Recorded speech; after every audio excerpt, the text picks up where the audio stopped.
행복한 안식일이 왔습니다. 다 같이 묵상기도 하심으로 안식일 대예배 드리겠습니다.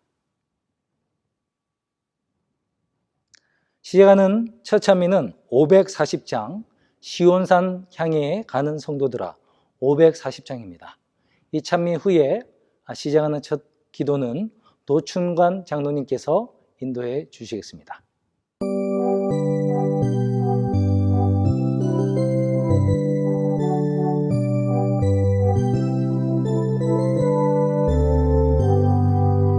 시온산 향해 가는 성도들아 앞길의 장애를 두려 말아라. 성령이 너를 인도하시리니 왜 지체를 하고 있느냐. 앞으로 시온산 향해 나가세. 전성문만 바라고 나가세.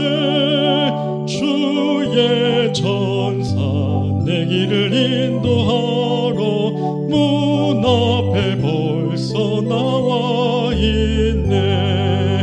너 가는 길을 누가 비웃거든 확실한 증거를 일러주어라. 성령이 친히 감화하심으로 저들도 참기를 찾으리. 앞으로 시온산 향해 나가세. 전성문만 바라고 나가세. 주의 천사 내 길을 인도하러 문 앞에 벌써 나와 있네. 너 가는 길을 모두 가기 전에 내 손에 든 검을 꽂지 말아라. 조막이 흥게 모두 깨뜨리고 끝까지 잘 싸워 이기라. 앞으로 시온산 향해 나가세. 전성문만 바라고 나가세. 주의 천사 내 길을 인도하러 문 앞에 벌써 나와 있네. 거룩하신 하늘에 계신 하나님 아버지, 복된 안식일을 허락해 주셔서 감사합니다. 저희들이 이처럼 귀한 안식일을 맞이하였지만 아직도 그리운 교우님들을 뵙지 못하고 각 처소에서 주님께 경배와 찬송을 드리려고 이 아침 주의 말씀 앞에 모였습니다. 주의 백성들 마음을 살피셔서 겸손한 마음으로 준비케 하시고 이 시간 다시 한번 신령과 진정으로 주님께 경배드리는 귀한 시간 될수록 인도하여 주시옵소서. 우리의 구속자 되시는 능력의 주님, 신종 코로나 바이러스가 아직도 미 전역과 전 세계적으로 확산되고 있습니다. 공포와 불안감에 있는 저희들 아무것도 할 수 없고 또 모든 것이 단절된 이때에 다시 한번 우리의 연약함을 주님께 고백합니다. 자비와 긍휼하심이 함께 하셔서 어서스키 코로나 바이러스 사태가 진정될 수 있도록 도와주시옵소서. 저희 교우들 가운데 이번 코로나 사태로 어려움을 겪고 계신 성도님들이 계십니다. 주님, 그들의 간절한 간구에 응답하여 주시고 한 분 한 분 위로하여 주시고 그들의 모든 필요를 채워주시옵기를 기도합니다. 저희 교우님들 멀리 떨어져 매주 반가운 얼굴을 서로 볼 수 없지만 서로를 위해 간절히 기도하며 서로에게 용기를 주며 또 서로를 위로하는 가운데 더욱더 사랑과 믿음으로 연합하여 이 어려움을 이길 수 있도록 힘과 능력을 주시옵소서. 이제 말씀을 대언하실 주의 종에게 성령님 임하셔서 말씀의 능력을 주시오며 저희들 마음 문을 열고 말씀을 들음으로 주의 선하심과 인자하심을 다시 한번 마음속 깊이 체험하며 주의 음성을 듣는 귀한 예배가 될수록 축복하여 주시옵기를 주 예수 그리스도 이름으로 기도합니다. 아멘. 다 같이 준비된 특창을 듣도록 하겠습니다.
오늘 저는 마지막 세대를 향한 요나의 표적이라는 제목을 가지고 여러분과 함께 은혜를 나누겠습니다. 다 같이 오늘 본문의 말씀 마태복음 12장 38절부터 함께 읽도록 하겠습니다. 마태복음 12장 38절부터 41절까지입니다. 38절. 그때 서기관과 바리새인 중 몇 사람이 말하되 선생님이여 우리에게 표적을 보여주시기를 원하나이다. 예수께서 대답하여 가라사대 악하고 음란한 세대가 표적을 구하나 선지자 요나의 표적밖에는 보일 표적이 없느니라. 요나가 밤낮 사흘을 큰 물고기 뱃속에 있었던 것 같이 인자도 밤낮 사흘을 땅속에 있으리라. 심판 때에 니느웨 사람들이 일어나 이 세대의 사람을 정죄하리니 이는 그들이 요나의 전도를 듣고 회개하였음이니와 요나보다 더 큰 이가 여기 있으며. 사람은 연약합니다. 특별히 좀 어려운 일이 생겼을 때, 위급한 일이 생겼을 때, 앞으로 닥쳐올 미래에 관한 두려움이 있을 때 사람들은 많은 경우에 있어서 하나님께 어떤 징표, 사인, 표적, 기적을 보여달라고 요구를 할 때가 있습니다. 구약 성경에도 그런 이야기가 여러 번 등장을 하는데요. 모세가 부르심을 받았을 때 그는 하나님께 징표를 구했고 하나님은 그의 지팡이가 뱀이 되고 손이 문둥병이 되었다 안 됐다 하는 그런 징표를 보여주셨습니다. 기도원이 부르심을 받았을 때 기도는 하나님께 잔디에만 이슬이 내리고 솜털은 마르게 해주시고 또 반대로 솜털은 이슬이 내리고 잔디는 이슬이 안 내리게 해달라는 징표를 요구했었습니다. 하나님이 그거 다 들어주셨어요. 히스기야는 자기가 병에서 이제 고침을 받는다는 그 기쁜 소식에도 너무나 믿고 싶어서 그렇게 되는 표징을 요구를 했습니다. 그러자 놀라운 일이 태양이 뒤로 10도를 물려달라고 그랬고 하나님은 그의 기도를 들어주셨습니다. 하나님은 정말 믿음 없는 사람들의 믿음을 복두들 수 있다면 하나님이 허락하시는 그 범위 안에서의 모든 허락을 해주시는 것을 우리가 알 수가 있습니다. 그런데 오늘 본문에서 바리새인들과 서기관들이 예수님께 표적을 구했죠. 이 표적은 어떤 표적이에요? 당신이 정말 메시아, 하나님께로부터 온 메시아라는 게 맞는지 표적을 보여달라고 하는 거예요. 그런데 예수님이 어떻게 하셨습니까? 표적을 보여주시지 않았어요. 왜 예수님께서는 바리새인들과 서기관들에게 표적을 보여주지 아니하였을까요? 첫 번째 이유는 이미 보여줬기 때문에 그렇습니다. 안 보여준 게 아니에요. 예수님께서는 벌써 지금까지 엘리사 이후로는 700년 동안 단 한 번도 고침을 받은 적이 없는 문둥병자가 고침을 받는 것을 보여주셨어요. 나면서부터 소경이 된 자가 눈뜨게 된 일이 창세로부터 들은 적이 없다고 하는데 그 일을 예수님이 나면서부터 소경된 사람의 눈을 뜨게 해주셨어요. 죽은 사람도 살리셨어요. 예수님이 지금까지 저희가 마태복음 공부하면서 얼마나 많은 기적들을 우리가 공부해 왔습니까? 그 모든 것을 바리새인들이 다 보아왔잖아요. 그런데도 믿지 않았습니다. 이 마태복음 12장 앞부분에 보시면 22절에 이런 기사가 나옵니다. 그때 귀신 들려 눈 멀고 벙어리 된 자를 데리고 왔거늘 예수께서 고쳐주심에 그 벙어리가 말하며 보게 된지라 무리가 다 놀라 가로되 이는 다윗의 자손이 아니냐 하니 바리새인들은 듣고 가로되 이가 귀신의 왕 바알세불을 힘입지 않고는 귀신을 쫓아내지 못하느니라 하거늘. 이 12장 앞부분에도 스토리가 예수님이 귀신 들려서 이 소경되고 귀머거리 된 사람을 한 번에 고쳐주셨어요. 그러니까 한 번에 세 가지를 해결해 주신 거죠. 귀신 쫓아나고 눈 뜨게 되고 귀가 들리는 그 놀라운 일을 봤어요. 그거를 보던 사람들은 뭐라고 외쳤습니까? 호산나, 이는 다윗의 자손이 아니냐, 이는 메시아 아니냐, 이렇게 부르짖는 거예요. 그 사건 하나가 그것을 보는 사람들로 하여금 이는 메시아라는 확실한 표징이 되었던 것입니다. 그런데 누군가에는 이는 메시아가 맞다라는 표적이 되는 것. 이 서기관과 바리새인들에게는 어때요? 전혀 먹히질 않는 거예요. 어떻게든 핑계를 대는 거예요. 그거는 진짜가 아니었어. 그다음에 이 사건은 어떻게 해요? 그거는 귀신의 왕 바알세불을 힘입어서 그렇게 한 거야. 하나님의 능력으로 그렇게 한 것이 아니라 귀신의 왕의 능력으로 그렇게 한 것이야. 여러분, 성령의 역할을 귀신에게 핑계대면서 하나님의 표적을 인정하지 않았습니다. 예수님이 만약에 이때 다른 표적을 보여주셨다 할지라도 이 바리새인들은 또 다른 핑계를 대어서 그것을 인정하지 않았을 것입니다. 맞습니까? 분명합니다. 그리고 두 번째는 첫 번째와 연관이 된 거예요.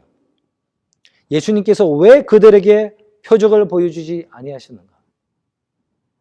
예수님께서 성령의 능력으로 말미암아 귀신을 쫓아내는 사건을 귀신의 왕 바알세불의 능력으로 귀신을 쫓아냈다고 하실 때 예수님께서 그 논리가 모순이 있다는 것을 말씀하셨어요. 다시 12장 25절로 한번 와보십시오. 예수께서 저희 생각을 하시고 가라사대 스스로 분쟁하는 나라마다 황폐하여 질 것이요 스스로 분쟁하는 동네다 집마다 서지 못하리라. 사탄이 만일 사탄을 쫓아내면 스스로 분쟁하는 것이니 그리하고야 저희 나라가 어떻게 서겠느냐. 정말 말이 맞죠. 자, 내가 지금 사탄을 쫓아낸 것이 다른 더 힘이 센 사탄의 힘을 받아서 사탄을 쫓아냈다면 이건 집안 싸움인 거예요. 이래가지고 무슨 전쟁에서 승리를 하겠습니까? 사탄이 그런 어리석은 행동을 할 것이 아니라는 것이죠. 그러면서 그렇게 억지 주장을 하면서 거절을 하는 바리새인들에게 이런 얘기를 하셨습니다.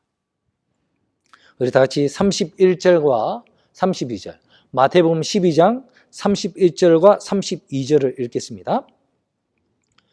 그러므로 내가 너희에게 이르노니 사람의 모든 죄와 회방은 사하심을 얻되 성령을 회방하는 것은 사하심을 얻지 못하겠고 또 누구든지 말로 인자를 거역하면 사하심을 얻되 누구든지 말로 성령을 거역하면 이 세상과 오는 세상에서도 사하심을 얻지 못하리라.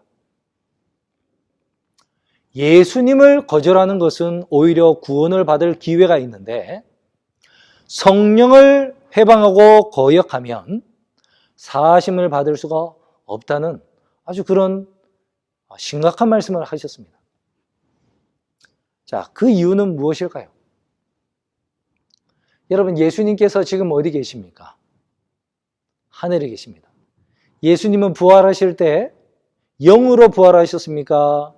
또 우리와 똑같이 살과 뼈가 있는 몸을 가지고 부활하셨습니까? 몸을 가지고 부활하셨어요. 예수님은 영원히 육으로 남기를 선택하신 거예요. 자, 그렇다면 이런 문제가 생기는 것입니다. 예수님이 예루살렘에 계시면 갈릴리에는 계실 수가 없죠. 그죠? 예수님이 하늘 성소에 지금 계시면 이 땅에는 있을 수가 없어요. 그렇다면 이 땅에서 우리를 죄를 깨닫게 해주시고 진리를 이끌어 주시고 죄를 미워하게 하시고 예수님의 사랑을 깨닫게 해주시고 우리를 십자가로 이끌어 주시는 그 역할을 담당하는 분이 누구예요? 예수님이 기도하셔서 보내주신 바로 또 다른 보혜사 성령 하나님이 역할을 합니다. 그래서 여러분, 우리가 잘 몰라서 예수님을 거절하거나 부인하는 사람들을 볼 수도 있어요. 그렇지만 그 사람들은 다음번에 성령을 만나서 성령의 호소를 듣고 회개할 수 있는 기회가 있는 사람이에요. 왜? 몰라서 그런 거니까. 그렇네요. 성령께서 이렇게 강한 빛을 가지고 딱 왔을 때 우리가 그 성령을 거절을 하면 한두 번 하는 게 아니라 계속해서 거절을 하게 되는 것이 되면 어떠한 일이 있는가? 성령 저항성이. 여러분, 우리가 그 당뇨병 걸렸을 때 어떠한 일이 일어난다고 합니까? 인슐린 저항성이 일어난다고 하지 않습니까? 당이 몸에 확 들어오면 우리 췌장에서 인슐린을 확 만들어서 그걸 이제 흡수를 다 시킵니다. 그런데 너무 계속 당이 계속 오면 나중에 어떻게 돼요? 췌장의 기능이 망가져서 당이 들어왔는데 반응을 못해요. 비유가 뭐 완전히 100% 일치하지는 않지만 성령이 이렇게 왔을 때 우리가 그거를 거절을 하면 그 다음에 성령이 또 역할을 가지고 올 때 우리가 약간 덜 민감하게 돼요. 이게 무슨 말이냐면 우리가 어떤 죄를 지을 때 그 죄라는 걸 알게 되면요, 여러분 심장이 양심의 가책으로, 그죠? 그리고 만약에 여러분이 그 죄를 하면은 막 여러분 마음속에 정말 자괴감, 죄책감, 슬퍼하는 마음이 들어요. 성령이 계시면. 근데 여러분 그 일이 자꾸 반복이 되면 어떻게 됩니까? 그 다음에는 그런 죄책감, 심장이 뛰는 소리 이런 거 아무것도 없어요. 뭐 어떻게 되겠지? 뭐 나중에 회개하면 되겠지. 그러고 그냥 넘어가고 죄를 져도 죄에 대한 미안한 감정, 하나님에 대한 미안한 감정이 전혀 없게 됩니다. 그게 바로 뭐예요? 성령 저항성이 생긴 거예요. 그게 바로 성령을 거역하는 죄입니다. 여러분, 저와 여러분이 성령을 거역하고 있는가 아닌가를 확인할 수 있는 딱 하나 좋은 예가 있어요. 그건 뭐냐면은 혹시 여러분이 알고 있는데 이게 죄라는 것을 알고서도 수십 년 동안 아니면 수년 동안 계속해서 짓고 계시는 죄가 있으십니까? 그러면 여러분은 성령 저항성이 생긴 거예요. 왜? 여러분이 맨 처음에 그 수십 년 전이나 수년 전에 그 알고서 반복해서 짓는 죄를 처음에 졌을 때 몇 번 동안은 성령께서 계속 여러분 마음속에 역사하시고 회개케 하시려고 노력을 했을 거기 때문입니다. 여러분도 굉장한 죄책감을 가지고 이러면 안 되는데 라고 노력을 했을 것입니다. 그런데 이후에도 계속 선택이 왔을 때 여러분은 성령의 음성보다는 사탄의 유혹을 따랐기 때문에 그래요. 그래서 여러분 지금 돌아보세요. 지금은요, 여러분이 그 죄를 짓는데도 전혀 괴롭지가 않게 되어 있지 않습니까? 그래서 여러분, 이 죄는 정말 무서운 죄입니다. 그래서 여러분, 우리 모두가 자기의 삶을 한번 돌아보시면서 혹시나 내가 알고서 고의로나 뭐 고의가 아니거나 아는데 반복적으로 수십 년 동안 수년 동안 계속해서 짓고 오는 나쁜 습관이나 죄가 있다면 여러분 정말 더욱더 간절히 기도하셔야 돼요. 하나님, 내가 성령 저항성이 생겼네요. 성령을 거역하는 마음이 벌써 생겼습니다. 이런 죄가 있으면 용서를 받지 못하게 된다고 하는데 다시 한번 저를 회개시켜 주시고 더 강한 성령의 능력 보내셔서 저를 십자가 아래로 회개케 하게끔 저를 도와주십시오. 나를 버리지 말아 주십시오. 라고 주님 앞에 자복하고 나아가셔야 되는 거예요.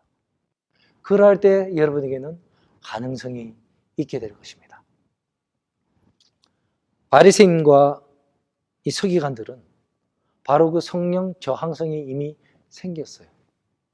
수많은 예수님의 기적을 보면서 성령이 얼마나 그 마음속에 저분이 메시아이시고 하나님의 아들이 맞으니 그분의 제자가 되라는 얼마나 많은 하나님이 성령을 통하여 호소를 하시는지 몰라요.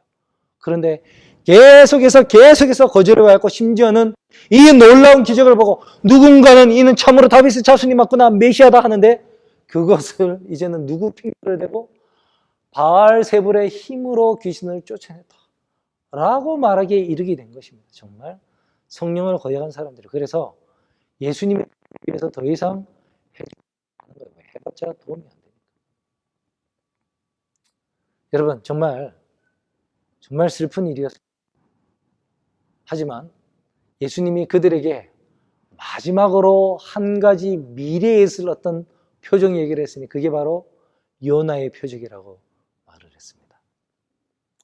내가 너에게 줄 표적은 요나의 표적밖에 없는데 요나가 물고기 배에서 3일 밤낮을 있은 것처럼 인자도 땅속에 3일 동안 있을 것이다.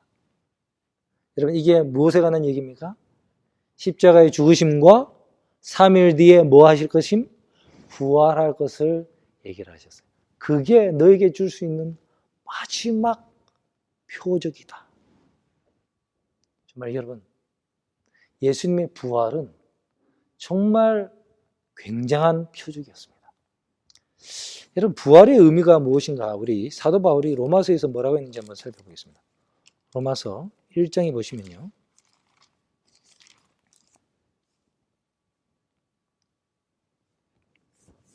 1장 4절을 한번 보세요. 1장 3절부터 보겠습니다. 로마서 1장 3절 4절. 이 아들로 말하면 육신으로는 다윗의 혈통에서 나셨고 성결의 영으로는 죽은 가운데서 부활하여 능력으로 하나님의 아들로 인정되셨으니 곧 우리 주 예수 그리스도시니라. 여기서 부활하여 능력으로 하나님의 아들로 인정되셨다, 이 말씀은 다른 말로 하면은 결정되었다, 증명되었다, 선포되었다, 똑같은 단어들이에요. 여러분, 죽는 것은 다 할 수 있어요. 예수님 당시에도 거짓 선지자가 많이 있었고 거짓 그리스도가 있었거든요. 자기가 그리스도라면서 자기가 죽었어요? 죽는 거는 누구나 다 할 수 있죠. 근데 그 사람이 정말 메시아였는지 뭘로 증명할 거예요? 그냥 죽은 사람은 증명이 안 되는 거예요. 진짜 메시아라면 그분은 하나님이셔야 되고, 하나님이라면 그 속에 있는 자신이 가지고 있는 스스로 존재하시는 그 능력의 생명으로 말미암아 다시 자기가 부활하는 것, 그럴 때에 그분이 정말 하나님의 아들, 하나님 예수 그리스도 메시아심을 증명하실 수가 있거든요. 그래서 예수님의 그분이 메시아이심을 증명한 사건이었습니다.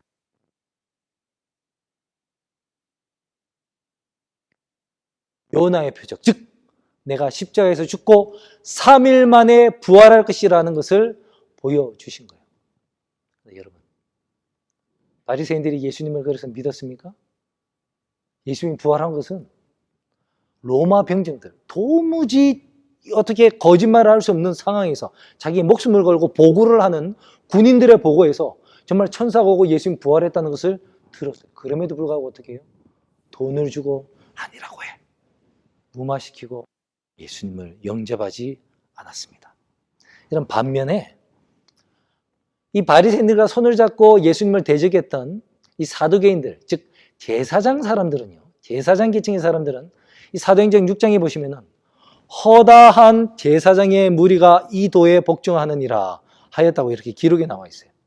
그래서 바리새인보다는 제사장들이 예수님을 더 영접하였습니다. 여러분, 바리새인들은 어떤 사람입니까? 행함으로, 자기의 의로, 교만에 가득 차서 내가 한 행동으로 의를 받고 예수님 필요 없고 하나님이고 뭐 다 필요 없이 내가 구원을 이룰 수 있다고 믿는 사람들 아닙니까? 그러니 그런 병에 걸리면 정말 대책이 없는 것 같아요. 이 교만의 병, 완전주의의 병, 바리새 병에 걸린 사람은 정말 낫기가 정말 어려워요. 그러니 여러분, 이 시간에 혹시 내가 너무 교만하지 않은지, 내가 남과 자꾸 비교하면서 남들을 정죄하지는 않는지, 내가 스스로 이 정도면 나는 남들보다 믿음이 더 많고 나는 구원받을 수 있다고 그렇게 교만한 마음을 갖고 있는 바리새이가 아닌지 한번 되돌아보시길 바랍니다.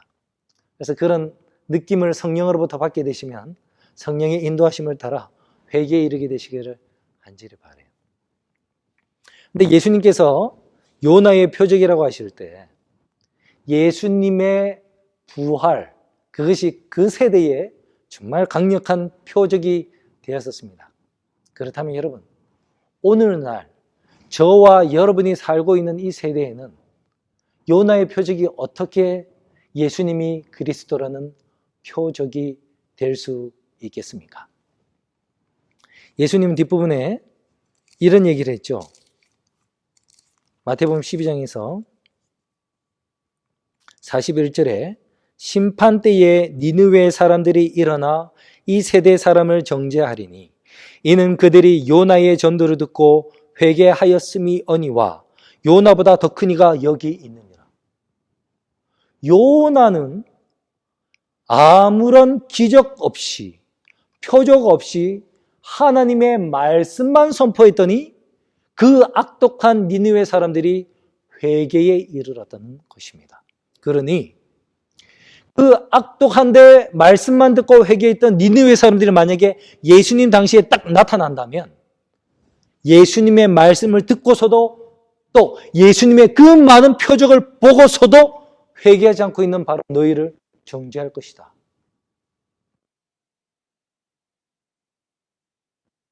여러분, 이 말씀은 다시 한번 저에게도 적용이 된다고 생각됩니다. 니느웨 사람들이 지금 이 마지막 시대에 태어나서 우리를 바라보아도 회개하지 아니하고 알고서도 계속 죄를 짓고 성령께 완전히 굴복하지 아니하는 악인들을 향하여 죄를 할 것이라는 것입니다.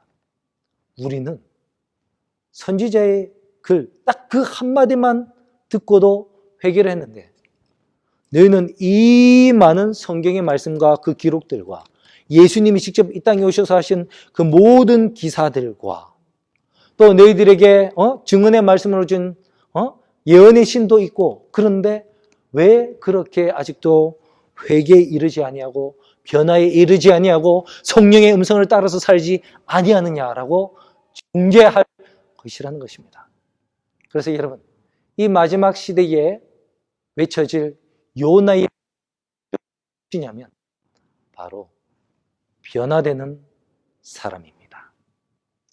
사람이 성령의 음성에 변화되어 과거의 삶을 청산하고 새로운 삶을 사는 것, 그것이 바로 요나의 표적입니다. 예전에 미워하던 것을 지금은 사랑하게 되고 옛날에 너무 사랑해서 그렇게 하던 것을 지금은 미워하는 것, 그것이 요나의 표적입니다. 옛날에는 돈을 벌고 돈을 내 자신만을 위해서 쓰던 사람이 이제는 그 돈을 하나님과 가난한 이웃을 위해서 쓰게 되는 그 변화가 바로 요나의 표적이에요. 옛날에는 조금만 수가 틀리고 자존심이 상하면 화를 내고 싸우던 사람이 이제는 자기를 뭐라는 말에도 그를 위해서 기도할 수 있는 온화한 사람으로 변화되는 것, 그것이 바로 요나의 표적입니다. 그 표적이 이 마지막 시대에 전파되어야 되는 거예요. 많은 사람들은 와서 얘기를 할 거예요. 증거를 보여라. 예수의 재림이 진짜라는 증거를 보여라. 성경이 진짜라는 것을 보여봐라. 증명해봐라. 그럴 때에 우리는 홍해를 가를 수 있는 기적은 보여줄 수가 없을 것입니다. 우리는 이 펜을 뱀으로 만드는 기적은 보여줄 수가 없을 거예요. 하지만 여러분, 우리는 이렇게 말할 수 있습니다. 여기 있지 않습니까? 내가 바로 증거입니다. 나는 예수님 때문에 변화되었고 나는 예수님 때문에 이 세상을 버리고 죽을 수도 있는 각오를 하고 있습니다. 내가 바로 이 세대의 증거입니다. 나는 이 말씀을 듣고 성령의 인도를 따라 이렇게 변화됐는데 당신은 왜 예수님을 믿지 못하고 왜 그렇게 말할 수 있는 사람이 바로 이 세대를 향한 하나님이 예수님이 준비하신 마지막 세대를 향한 요나의 표적입니다. 바로 변화된 저와 여러분. 여러분, 사람이 변화되는 것이 정말 쉽지 않아요. 여러분, 고려 말기에 이 고려를 좀 개혁해야 되겠다는 그런 분위기가 정치권 간에서 일어났죠. 그 가운데 급진파가 있었고 온건파가 있었어요. 급진파는 더 이상 이 왕조는 안 된다. 성을 바꿔서 이씨 성으로 해서 새로운 나라를 만들어서 시작해야 된다라는 사람들이 급진파였습니다. 온건파는 정몽주를 선두로 해서 개혁은 필요한데 고려라는 나라를 바꿀 필요는 없다. 이 나라 가운데서 우리가 새롭게 개혁을 시켜보자. 둘이 싸웠죠. 하나가 될 수가 없었어요. 그래서 여러분 그 유명한 사건이 있지 않습니까? 그 이방원이 정몽주를 설득하기 위해서 하여가를 지었습니다. 하여가 어떻게 시작되죠? 이러한들 어떠하며 저러한들 어떠하리. 만수산 드렁치기 얽혀진들 어떠하리. 우리도 이같이 얽혀져 100년 동안 누리리라. 이 하여가죠. 이러한들 어떠하리 저러한들. 야 이렇게 마음 바꿔. 그러더니 정문주가 뭐라고 합니까? 단심갑니까? 이 몸이 죽어주고 일백번 고쳐주고 백골이 진토되어 넋이라도 있고 없고 님 향한 일편단심이야 변할 줄이 있으려. 내가 백번을 죽고 절대로 내 마음은 바꿀 수가 없다. 우리가 흔히 표현합니다. 내 눈에 흙이 들어가도 안 돼. 내 눈에 흙이 들어가기 전까지는 안 돼. 내가 죽기 전까지는 안 돼. 이게 사람의 마음이에요. 여러분, 우리가 여러분 가족 가운데서 또는 여러분 친구나 친지 가운데서 정말 오랫동안 예수님께로 인도하고 싶었던 그런 사람을 한번 생각해 보십시오. 쉽던가요? 마음이 안 바뀌죠? 정말 안 바뀌어요. 여러분, 우리가 눈에 보이는 뭐 정치가들, 연예인들 그 좋아하는 것도 바꾸기가 쉽지가 않아요.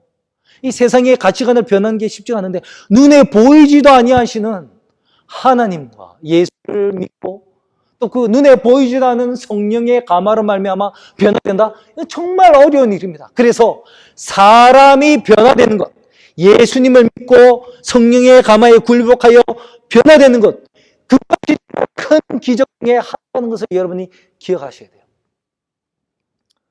여러분, 제가 한 2주 전에 신앙의 MPK라는 설교 말씀을 드릴 때 우리 만나반 같이 활동하시는 분들 가운데 변화된 간증을 오늘 소개하게 돼서 너무나 기쁩니다. 이분도 너무나 부끄러워하시고 자기는 그럴 만한 위치가 안 된다고 자꾸 사용하는 제가 용기를 드렸습니다. 제가 이런 설교를 준비하는데 변화된 것은 하나님께 영광을 돌리는 것입니다. 그러니 신앙 간증으로 하나님께 영광을 돌리는 마음으로 해달라고 해서 어렵게 신앙 간증을 준비를 하셨으니까요. 이제 여러분 기도하는 마음으로 우리 최근에 변화된 한 자매님의, 한 집사님의 간증을 같이 들으면서 은혜를 받도록 하겠습니다. 안녕하세요. 코로나로 인해서 힘든 시간을 견디시고 모두 성도 여러분 건강하게 계시기를 바랍니다. 제가 진짜 너무 어색하고 지금 어떻게 할지를 모르겠는데 송 목사님이 간증 권유를 받고 정말 너무 창피하고 정말 말솜씨도 없는 제가 무슨 말을 하나 많이 고민했어요. 큰 신앙의 경험도 없고 거의 낙제 수준의 신앙생활을 하던 사람이어서 기도하면서 어떤 말씀을 드리면 좋을까 생각하다가 제가 침례를 받게 된 계기와 그 후에 이 코로나 이 사태가 생겨서 이제 정말 교회 집사님의 권유로 만나반하고 제가 이제 예언의 신을 읽고 공부하게 되면서 변화된 제 삶, 제 신앙생활에 대해서 말씀을 드려야겠다 생각을 했어요. 여러분이 기억하실지 모르겠는데 저는 한 2년 전에 거의 나이 50이 다 돼서 침례를 받았어요. 모태교인으로 태어나서 그렇게 늦게 침례를 받는 사람은 별로 없는 걸로 알고 있어요. 근데 사실은 옛날에 고등학교 때 침례 공부를 하고 침례를 받기로 했다가 그 아침에 저는 도저히 아직 그 신앙생활을 제대로 할 준비가 안 됐다고 그래서 침례를 못 받겠다고 그래서 침례를 안 받았어요.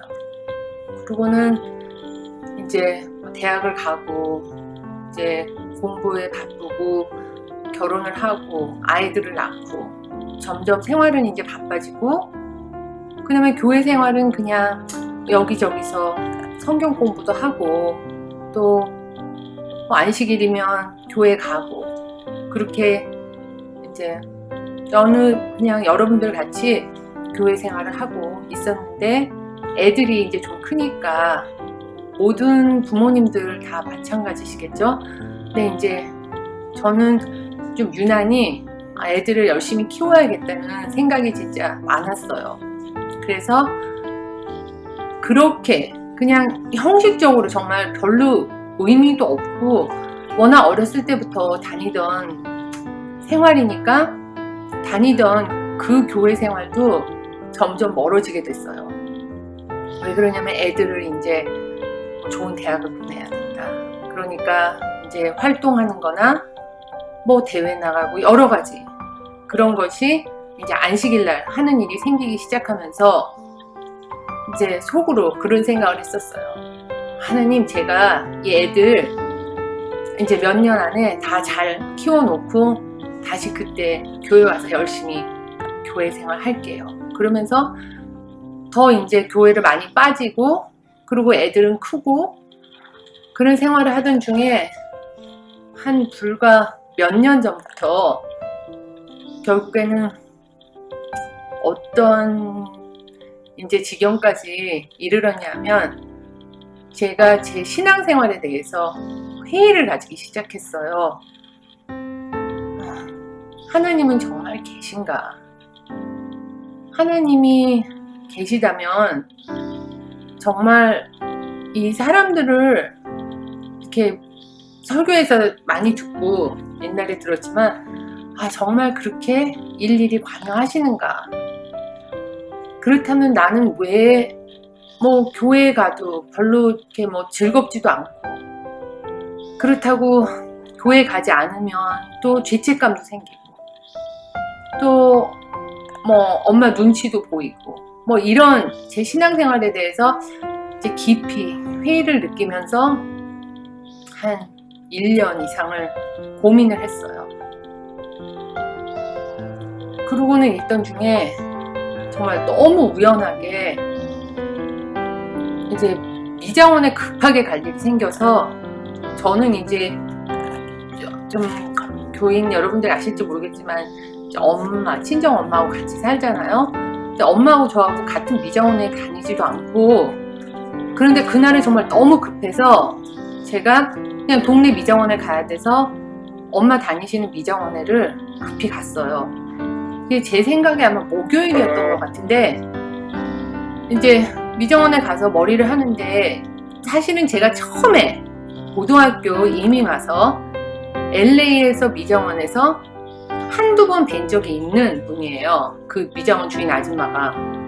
그러고는 30년 만에 제가 이제 만나게 된 거죠. 근데 정말 반갑게 맞아주시면서 엄마한테 얘기 많이 들었다고 그러면서 이제 머리를 하는데 그날따라 손님도 한 명도 안 오고 정말 그 아줌마하고 저하고 이제 파마를 하니까 한 2시간 이상을 있는데 아주머니가 자기가 왜 이 라크리 센터까지 오게 됐고 무슨 일이 있었는지 얘기를 해주시는데 한 10년 전에 2년 간격으로 머리 뒤에 총을 맞으시고요.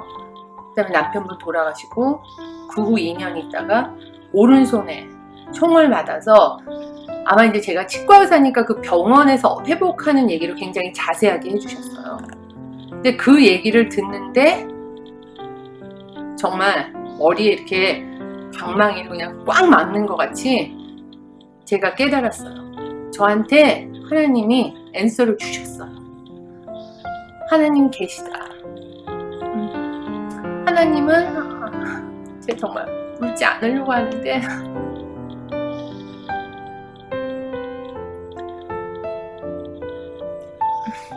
하나님은 계셔서 정말 필요한 사람들의 기도를 들어주시는구나. 그거를 그날 느끼니까 옛날에 제가 저는 준비가 안 돼서 침례를 못 받고 제대로 신앙생활 못하니까 이것도 못하고 저것도 못하고 하던 그런 생각은 그냥 정말 싹 사라지고요. 나 빨리 침례를 받아야겠다. 그런 생각이 들면서 이낙 목사님한테 연락을 했어요. 그래서 1월 말에 침례 공부를 하고 이제 6월에 침례를 받았어요. 그러고는 정말 옛날보다는 좀 많이 나아진 자세로 이제 큰애도 대학을 가고 교회 생활을 다시 이제 정말 옛날에 제가 고등학교 어렸을 때처럼 이제 좀 열심히 해야겠다 생각을 하고 다니던 중에 이 코로나가 생기면서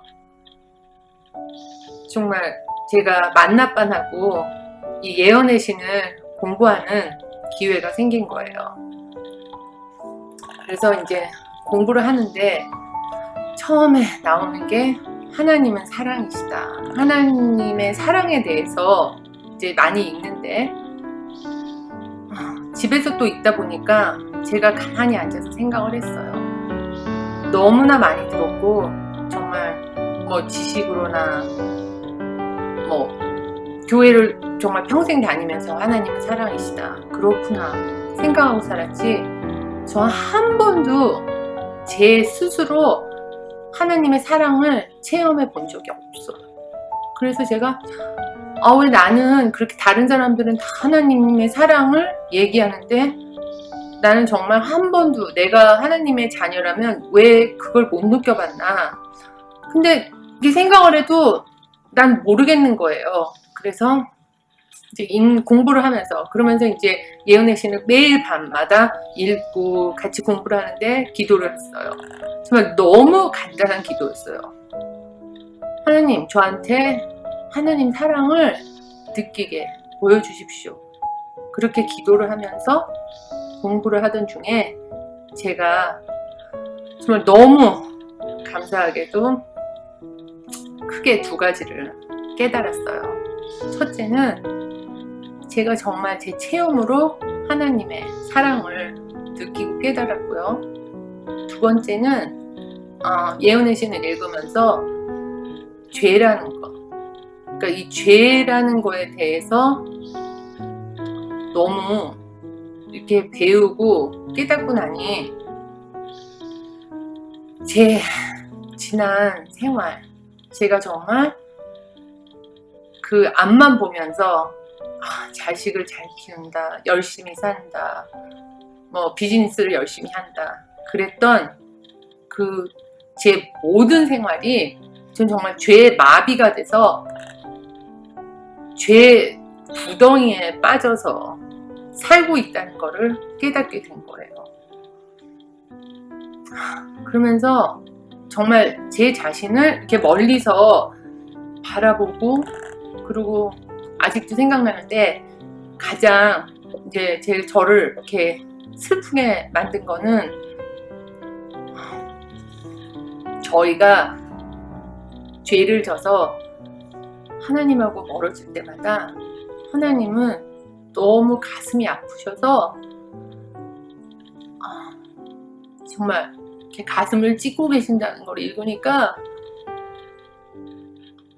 정말 이렇게 어떻게 내가 그거를, 그러니까 저는 뭐 나는 그냥 양심적으로 제가 이렇게 열심히 살고 그러니까 커다란 죄를 짓지 않는다고 생각하고 살았어요. 정말 죄에 마비된 상태에서 산 거죠. 그래서 그것을 깨닫고 나니까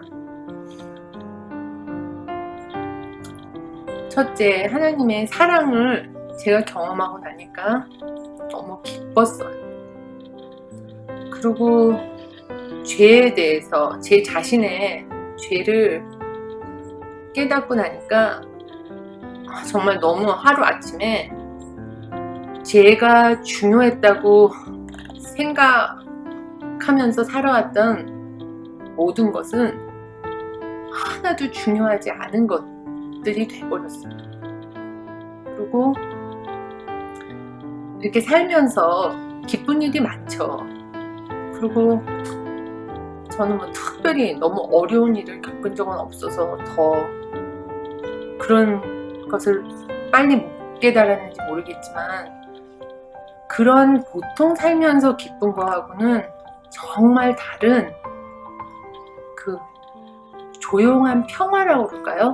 그 걱정이 없고 이렇게 마음이 즐거워지는 경험을 제가 했어요. 그러면서 이제 목사님이 저희가 처음에 이제 대진주를 다 읽고 이제 독후감식으로 느낀 게 뭐냐고 이렇게 한 사람씩 물어보시는데 제가 느낀 거는요, 제가 정말 처음으로 예수님의 재림을 제가 기다리게 됐어요. 옛날에는 이렇게 맨날 나 아직도 이거 할 일 있고 이것도 해야 되는데, 그 다음에 나는 준비가 안 돼서 예수님 오시면 안 돼, 그렇게 생각하고 살았는데 정말 처음으로 예수님이 진짜 오셨으면 좋겠다. 뭐 코로나도 그렇고 여러 가지, 그다음에 제 상태, 그런 걸 생각하면서 제가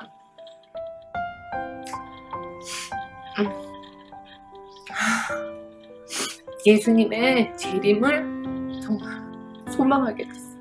그게 저한테는 가장 큰 이 변화가 온 것 같아요.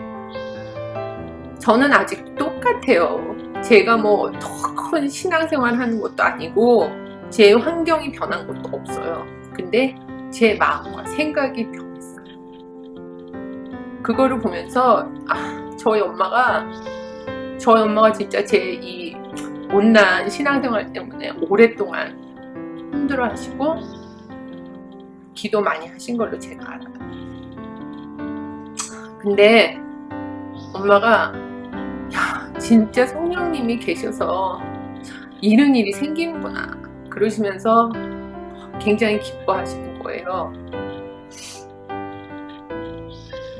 그러니까 저는 앞으로도 너무 할 일도 많고, 또 제가 잘못해서 교육을 잘못시킨 저희 아이들을 위해서, 저희 남편을 위해서 좀 너무 열심히 기도를 해야 돼요. 하지만 이렇게 왜 처음에는 정말 너무 고민했어요. 이 말씀을 어떻게 드려야 되나. 근데 목사님이 왜 이거를 나한테 하라고 그러셨을까 생각하니까, 그 정말 반에서 왜 꼴등하던 애가 조금 공부를 잘하게 되면 되게 대견하고 이렇게 칭찬을 해주고 싶으시잖아요. 아마 그런 뜻에서 저한테 하라 그랬나 보다. 정말 많은 여러분들은 저하고는 정말 상대도 안 되게 너무 이렇게 훌륭한 신앙생활을 하시고 계시니까 전 정말 너무 창피해요. 근데 목사님의 부탁을 받고 제가 또 열심히 해봐야겠다. 그래서 오늘 말씀을 드렸어요. 제가 정말 그동안 교회를 그렇게 엉터리로 다니는데도 매번 저에게 언제나 보면은 반갑게 인사해 주시고 또 잘해주시는 글랜드의 교인 분들에게 정말 너무 감사드려요. 그리고 마지막으로 가족 중에서 이렇게 모태교인으로 태어나서 저같이 그런 신앙생활을 하는 자제분이나 가족분이 있어서 정말 고민하시는 분들은 저를 보고 희망을 가지세요. 기도를 계속 하시면 언젠가 다 돌아올 거예요. 코로나 동안에 정말 건강들 잘 지키시고요. 교회에 가게 되면은 그때 뵙기를 너무 기다릴게요. 감사합니다. 여러분 어떻게 들으셨습니까? 우리 미셸 집사님의 간증 참으로 은혜스럽지요? 시간 관계상 자세하게 얘기를 못했는데 저녁에 저희가 기도반에서 띄엄띄엄 들려주신 말씀은 참 정말 사연이 있고 은혜가 정말 기뻤습니다. 아무쪼록 이렇게 50년 동안 이 한 영혼을 포기하지 않아주신 성령 하나님께 감사의 말씀을 드립니다.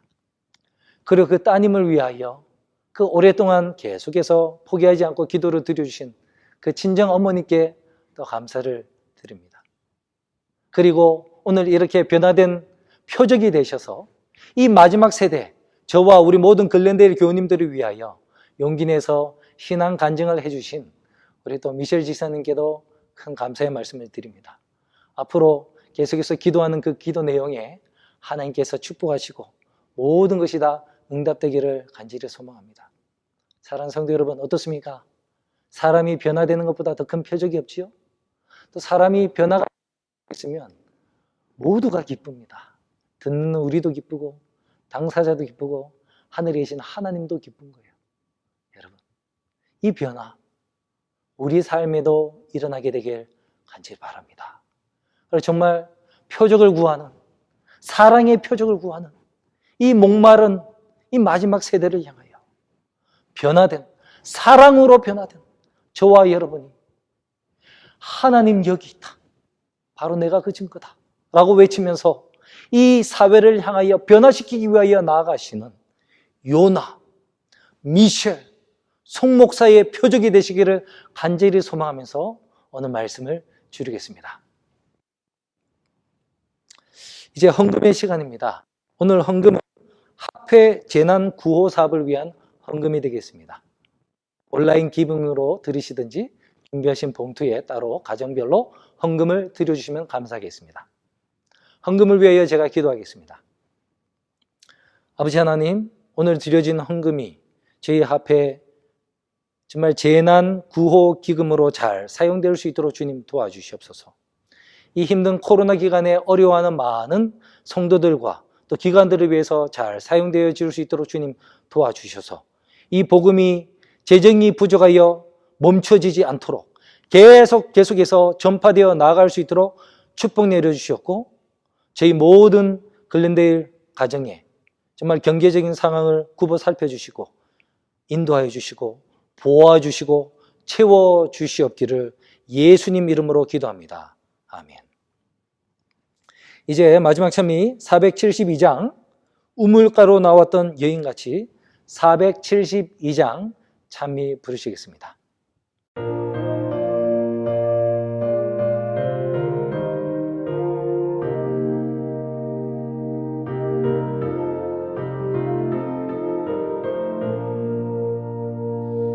우물가로 나왔던 여인같이 나 헛된 것을 구했네. 그때의 구주하신 말씀 가라지 않는 샘을 마시라.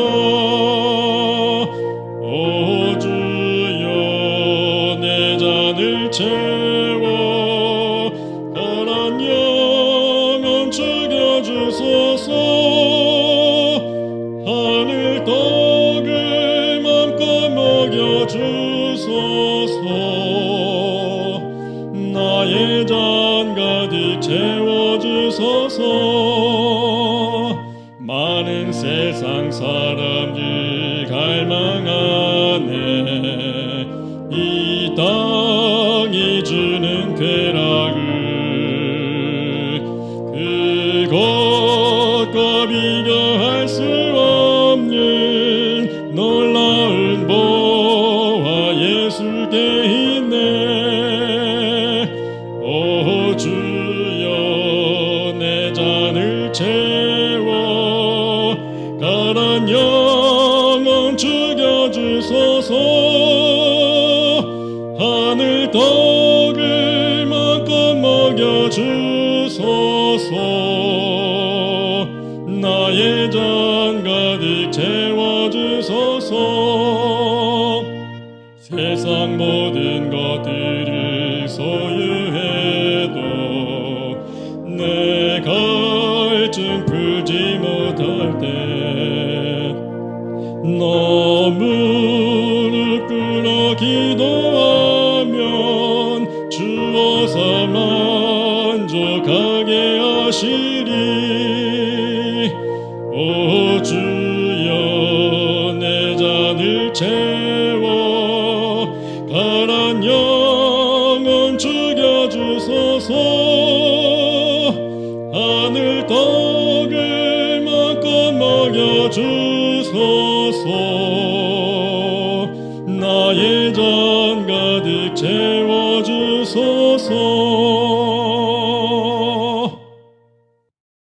마치는 기도 드리겠습니다. 사랑하는 아버지 하나님, 이 마지막 세대를 향하여 오늘 주신 요나의 표적을 들었습니다. 사람이 변화되는 것이 가장 큰 이 마지막 세대를 위한 표적이라는 것을 제가 오늘 들었사오니 제 자신, 우리 자신이 먼저 변화될 수 있도록 주님 도와주시옵소서. 그래서 지금 이 순간 변화시키고 우리를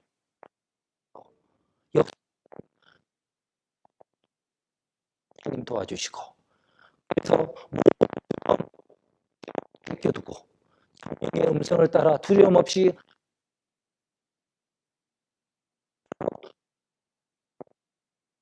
닮아갈 수 있도록 주님 도와주옵소서. 모든 성도들을 위하여 신앙 간증을 한 우리 미셸 주의 백성, 그 어머니가 함께 드리는 그 기도가 온 가족이 구원받는 놀라운 역사가 일어나게 도와주시고, 또 상대하는 많은 자들이 구원받는 귀한 역사에 도와주시고, 우리 모든 글렌데일 가정을 주님 기억하시고 사랑하셔서 이 힘든 코로나 기간 가운데서도 하나님의 은혜로 우리가 살았음을 나중에 고백할 수 있도록 주님 도와주시옵기를 간절히 바라오며, 우리를 사랑하시고 우리를 변화시켜 주시기 위해 십자가에 달려 돌아가신 우리 구주 예수 그리스도의 이름 받들어 감사하며 기도합니다. 아멘. 감사합니다. 모두 해가 맞기까지 남은 안식일 행복하게 주님 안에서 축복받으면서 잘 보내시기를 바랍니다. 감사합니다.